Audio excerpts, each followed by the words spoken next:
Hello friends, आज मैं start करने जा रहा हूँ ट्वेल्थ का एक बहुत ही इंपॉर्टेंट चैप्टर टॉपिक जो कि है कैलकुलस। इसके अंदर बहुत सारे चैप्टर्स आते हैं, करीब 5 चैप्टर्स हैं आपके, और ये अपने आप में बहुत बड़ा वेटेज लेता है ट्वेल्थ क्लास के बोर्ड एग्जामिनेशन। तो चलिए पहले मैं आपको बताता हूँ कि आपको इसके अंदर कौन से टॉपिक्स करने हैं, और फिर मैं आज आपको इंटीग्रेशन स्टार्ट करवाऊँगा जो कि बच्चों के लिए बहुत बड़ा समस्या है और बच्चों को बहुत प्रॉब्लम होती है सॉल्व करने में। चलिए स्टार्ट करते हैं कैलकुलस। देखो बच्चों, कैलकुलस एक्चुअली में 5 चैप्टर्स लेके चलेगा आपके साथ। फर्स्ट बुक के अंदर आपके 2 चैप्टर्स रहेंगे। पहला चैप्टर रहेगा आपका कंटिन्यूटी एंड डिफरेंशिएबिलिटी।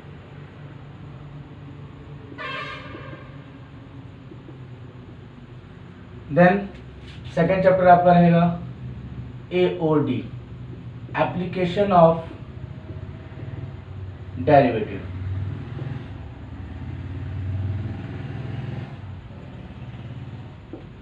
ये थोड़ा सा इजी होता है कंपैरिजन की जो आपके सेकंड बुक के चैप्टर्स हैं। सेकंड बुक में आपका पहला टॉपिक होता है इंटीग्रेशन, 7th चैप्टर। देन आपका आता है application of integration, application of integration. उसके बाद जो इसका नेक्स्ट चैप्टर है 1, 2, 3, 4 एंड लास्ट है आपका डिफरेंशियल इक्वेशन। तो ये 5 चैप्टर्स आपको कैलकुलस से पढ़ना है, और ये अप्रॉक्सीमेटली 33-37 मार्क्स का होता है, जो कि बहुत इंपॉर्टेंट है किसी भी 12th बोर्ड के स्टूडेंट्स के लिए। अगर ये आप 5 चैप्टर बहुत अच्छे से कर लेते हैं तो आप कम से कम 50 के अराउंड अपने मार्क्स स्कोर कर सकते हैं। तो इसमें जो ये दोनों पोर्शन है जो कि फर्स्ट बुक का पार्ट है, ये आपका थोड़ा सा इजी होता है। मतलब कि आप 3-4 बार प्रैक्टिस करेंगे, डिफरेंट टाइप के क्वेश्चंस करेंगे तो आपको आराम से आ जाएगा। इसमें जो मोस्ट टफेस्ट पार्ट है वो आपका ये वाला है, इंटीग्रेशन। ये आपका टफेस्ट पार्ट है, जिसके अपने आप में बुक के अंदर 12 एक्सरसाइजेज हैं और बहुत सारे क्वेश्चंस हैं और बहुत ज़्यादा वेरिएशंस हैं। तो इसमें बच्चों को करने में बहुत प्रॉब्लम आती है। उसके बाद फिर आपका आता है AOI और डिफरेंशियल इक्वेशन, जो कि ठीक है, आप अगर थोड़ा सा प्रैक्टिस करेंगे, थोड़ा सा प्रैक्टिकल अगर आपको ग्राफ की नॉलेज है तो आप आराम से इस क्वेश्चन को सॉल्व कर पाएंगे। तो हम जो है इस टॉपिक से स्टार्ट करने जा रहे हैं इस लेक्चर में, जो कि बच्चों के लिए बहुत ज़्यादा प्रॉब्लम है कि किस टाइप से इसको हैंडल किया जाए, कौन, क्योंकि देखिए 12 एक्सरसाइजेज हैं तो बहुत ज़्यादा वेरिएशन हो गया, ऑब्वियस कंडीशन है। तो हम इसमें ये बात करेंगे किस किस टाइप के क्वेश्चन आते हैं और इंटीग्रेशन को स्टार्ट करने का क्या तरीका है कि कैसे इसको फॉलो किया जाए, कौन कौन से क्वेश्चन किए, क्योंकि इतने सारे वेरिएशंस पढ़ना अपने आप में भी एक बहुत बड़ा प्रोजेक्ट जैसा हो जाता है। तो आज हम स्टार्ट करने जा रहे हैं इंटीग्रेशन। तो चलिए बात करते हैं हम लोग इंटीग्रेशन के बारे में। तो सबसे पहले मैं आपको ये बताऊंगा कि इंटीग्रेशन पढ़ने के लिए आपको क्या क्या बेसिक चीज़ों की जरूरत पड़ेगी। तो बच्चे सीधे उठते हैं और इंटीग्रेशन स्टार्ट करते हैं, लेकिन उनको ये नहीं पता होता कि इसको पढ़ने के लिए पहले आपको कुछ चीज़ें आनी चाहिए। तो स्टार्ट करते हैं इंटीग्रेशन। तो इंटीग्रेशन की प्रीरिक्विजिट है जो आपको पहले से आना चाहिए, उसको मैं पहले आपको बताता हूँ ताकि आप लोग ये सब पहले रिवाइज कर लें, ताकि जब मैं कुछ समझाऊं या कोई क्वेश्चन कराऊं तो आप लोग को प्रॉब्लम ना आए। पहला चीज है आपका basic of algebra. Basic of algebra, इसके अंदर आपको क्या करना है, आइडेंटिटीज आपको लर्न करनी है, जैसे a+b का होल स्क्वायर, a+b का होल क्यूब, ये सारी चीजें, ठीक है। नंबर 2 बहुत important, completing the square.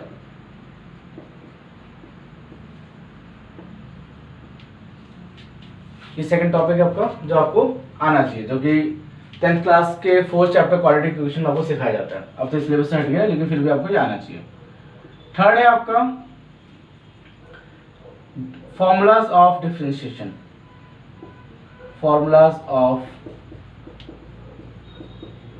Differentiation. तो ये बेसिक 3 चीजें हैं जो जिसके ऊपर आपको कमांड होनी चाहिए और ये आपको आना चाहिए इंटीग्रेशन स्टार्ट करने से पहले, क्योंकि अगर आपको ये तीनों चीजें नहीं आती हैं तो आप सिंपल क्वेश्चंस तो कर लेंगे, लेकिन जो क्वेश्चन मॉडिफिकेशन जिसमें हो, जिसमें मैनिपुलेशन करना हो, उसमें आपको बहुत ज़्यादा प्रॉब्लम आ सकती है। तो प्लीज़ इन तीनों चीज़ों को रिवाइज कर लीजिए, ताकि जब मैं क्वेश्चंस कराऊँ तो आप आराम से इस क्वेश्चंस को कर सकें। इसको नोट डाउन कर लीजिए, फिर हम स्टार्ट करते हैं बेसिक ऑफ इंटीग्रेशन। पहले हम समझेंगे कि इंटीग्रेशन क्या होता है और इसके अंदर किस किस तरीके से आपको रिस्ट्रिक्शन प्रोवाइड किया जाता है, ताकि आप लोग वो ना करें जैसे कि आप लोग डिफरेंशिएशन में प्रोडक्ट रूल लगा लेते हैं, डिवीजन रूल लगा लेते हैं। यहाँ पे कुछ चीज़ें ऐसी होती है जो आप नहीं कर सकते हैं, फिर उसको सॉल्व करने के लिए फिर नए नए मैथड्स बनाए जाते हैं, नए नए तरीकों से उन क्वेश्चन को सॉल्व किया जाता है। इसलिए इस चैप्टर के अंदर बहुत ज़्यादा वेरिएशंस आ जाते हैं। इसको नोट कीजिए, फिर हम आगे बढ़ते हैं।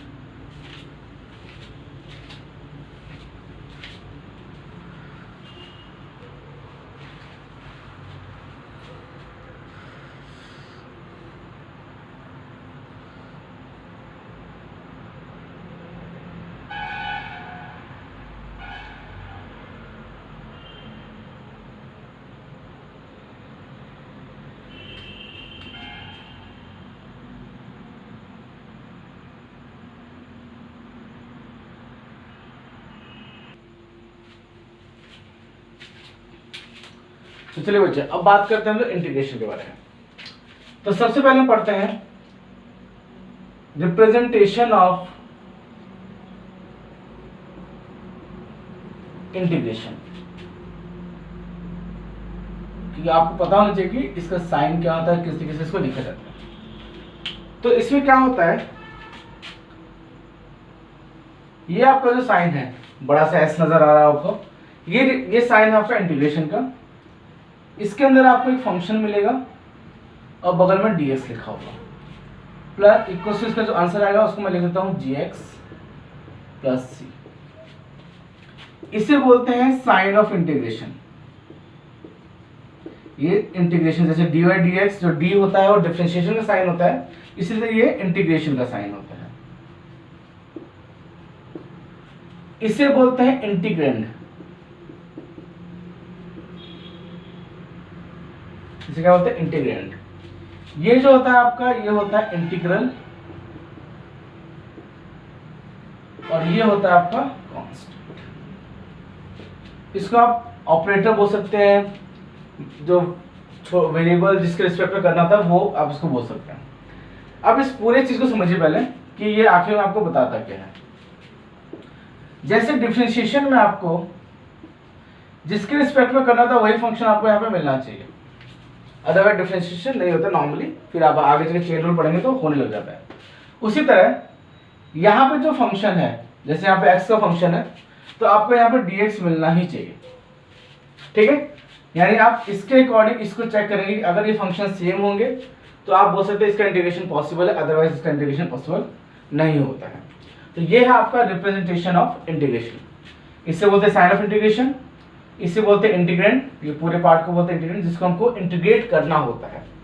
ये इसके रिस्पेक्ट में करना होता है, ये इसका रिजल्ट होता है इंटीग्रल, और ये होता है आपका कांस्टेंट, जो कि एक एक्स्ट्रा वैल्यू रखता है अपने पास। बताऊंगा क्यों होता है ऐसा, ये सी क्यों लगाया जाता है, इसको नोट कीजिए।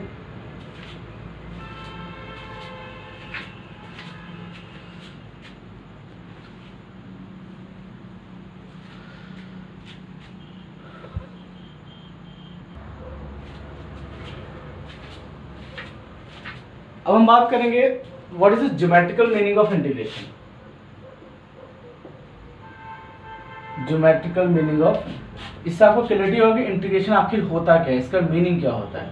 क्योंकि सीधे फॉर्मूले पे आना और क्वेश्चंस करना ये इंपॉर्टेंट नहीं है, आपको थोड़ा सा इसकी अंडरस्टैंडिंग होनी चाहिए। ज्योमेट्रिकल मीनिंग ऑफ इंटीग्रेशन समझिए। यहाँ पर लेट्स सपोज आपके पास एक फंक्शन है जिसका नाम मैंने दिया fx। किसी ने बोला इसको इंटीग्रेट करो, इसको क्या करना है, आपको इंटीग्रेट करना है। इंटीग्रेट यानी कि जैसे हम बोलते हैं ना, इंटीग्रेट करना यानी कि इंटीग्रेट करना यानी कि एडिशन। सिंपल मतलब होता है इसका समेशन, सम करना। तो मैं इसको सम करने निकलता हूं, मैंने एक्सेस लिया अपना,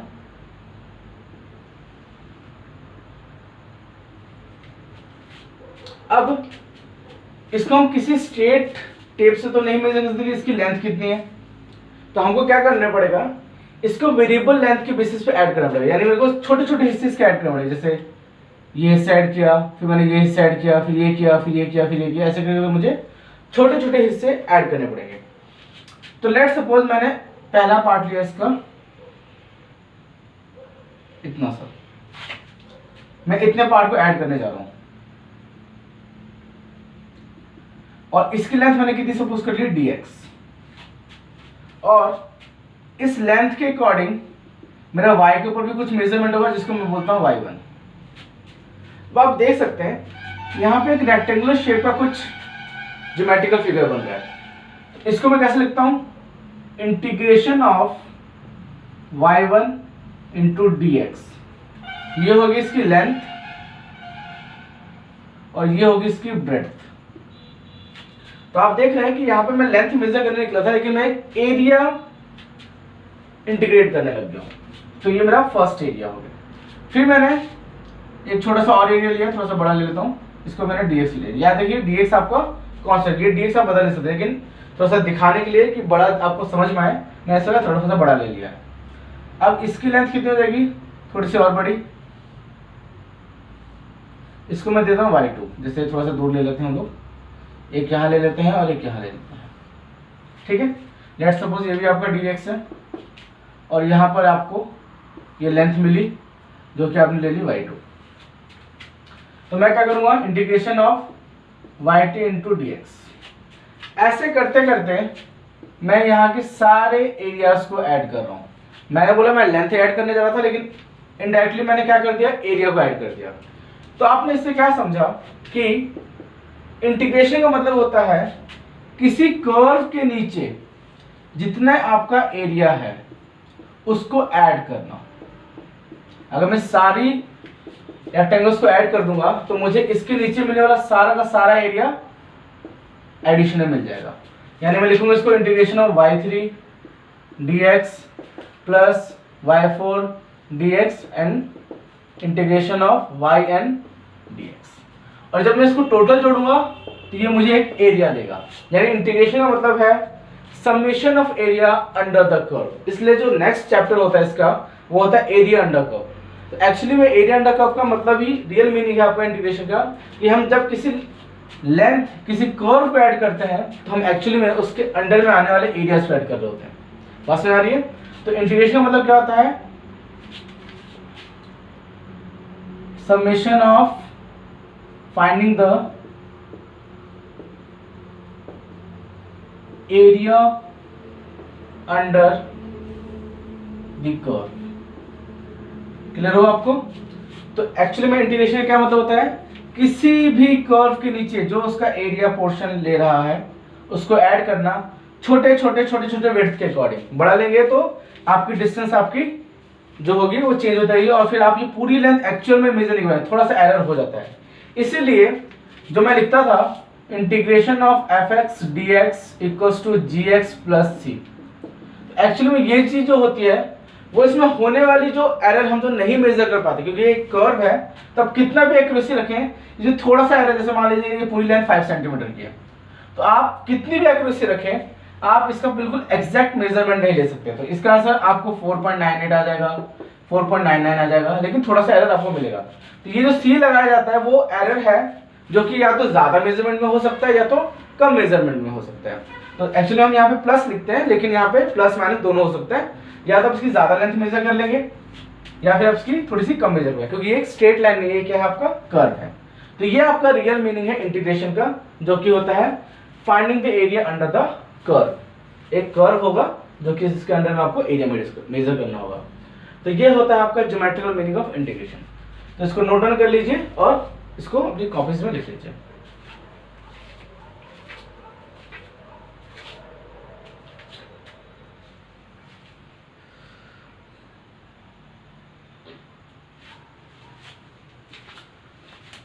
तो नेक्स्ट जो हमारा कंसेप्ट है वो है आपका मेथड्स ऑफ इंटीग्रेशन।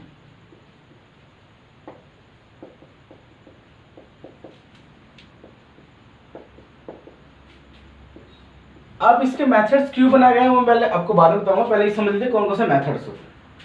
तो पहला मेथड जो होता है वो आपका होता है सब्स्टिट्यूशन मेथड।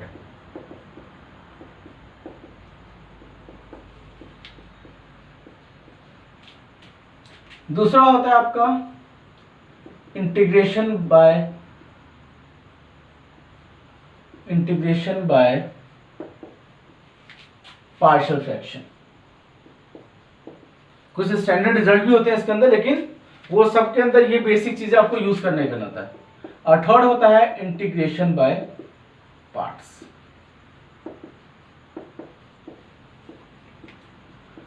अब बात आती है कि ये तीनों मेथड क्यों दिए गए और ये तीन ही मेथड क्यों हैं, क्या कुछ और नहीं है इंटीग्रेशन के अंदर? और बहुत सारी चीजें हैं बच्चे, जैसे कि सब इंटीग्रल्स के कुछ फॉर्मूलेज हैं जो कि बहुत ज़्यादा इंपॉर्टेंट हैं और बहुत लेंथी फॉर्मूले हैं। लेकिन ये जो बेसिक तीन चीजें हैं ये आपको बताएगा कि इंटीग्रेशन में स्टार्टिंग कैसे करनी है, कैसे क्वेश्चंस के अंदर घुसना होता है। उसके बाद आप तो फॉर्मूले लगा के सॉल्व ही कर लेंगे। तो ये तीन मेथड हैं, substitution method, integration by partial fraction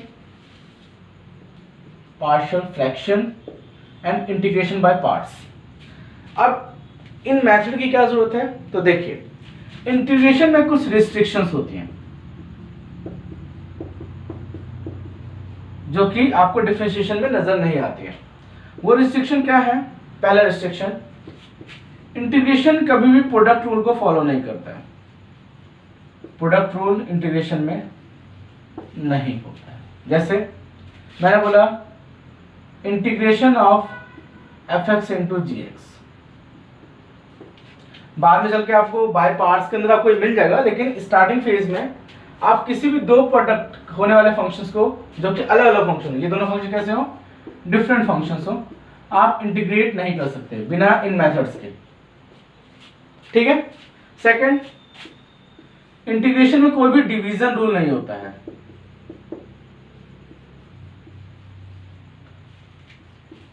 ठीक है, यानी इंटीग्रेशन में आपको अगर कोई बोले fx अपॉन जी एक्स इंटू डी एक्स, तो ऐसा पॉसिबल नहीं हो सकता। तो ये दोनों चीज से बचने के लिए आपको ये तीन मेथड दिए गए हैं जो आपको यूज करना है इनको सॉल्व करने के लिए।